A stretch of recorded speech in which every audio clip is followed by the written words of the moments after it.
There is a lot of discussion regarding why Bitcoin founder Satoshi Nakamoto decided to limit the quantity of the cryptocurrency. Most people assume that this was his strategy for developing a hard electronic currency that would not be subject to inflation. Regardless of the reasons, additional serious issues arise, such as when will all Bitcoin be mined? What, moreover, will happen to Bitcoin miners if this occurs? In at least a few of ways, Bitcoin is analogous to gold. Its source code stipulates that it must have a finite quantity, implying that both Bitcoin and gold are finite resources. As a result, there can only be 21 million Bitcoin in circulation at any given time. Bitcoin, like gold, cannot be generated out of thin air. Extraction necessitates some effort.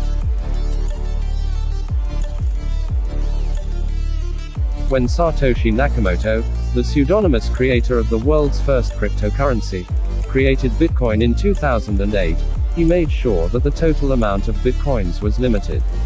In order to keep inflation under control, Nakamoto decided that only 21 million Bitcoin units will ever exist.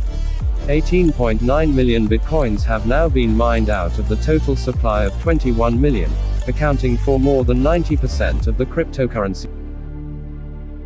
Although Satoshi compares the price of Bitcoin to the euro in his email, some simple math suggests he may have had a much bigger vision for Bitcoin, which would explain why the maximum number of 21 million was chosen. The total world's money supply was around $21 trillion at the time of Bitcoin's birth. The M1 money supply is the total value of all physical money in the world, including cash, coins, traveler's checks, and other forms of payment.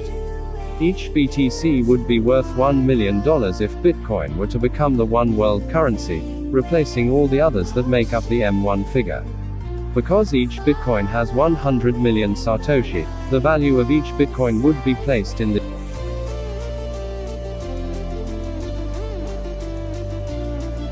The possibility of changing Bitcoin's hard cap stems from two underlying misconceptions regarding Bitcoin as a distributed, consensus-based network. To begin with, there are dozens, if not hundreds, of different versions of the Bitcoin source code.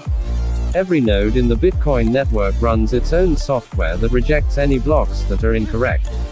While many nodes are running the most recent version of Bitcoin Core, some are still using older versions and implementations. As a result, while changing Bitcoin Core's source code is simple, convincing tens of thousands of nodes to implement these modifications is significantly more challenging.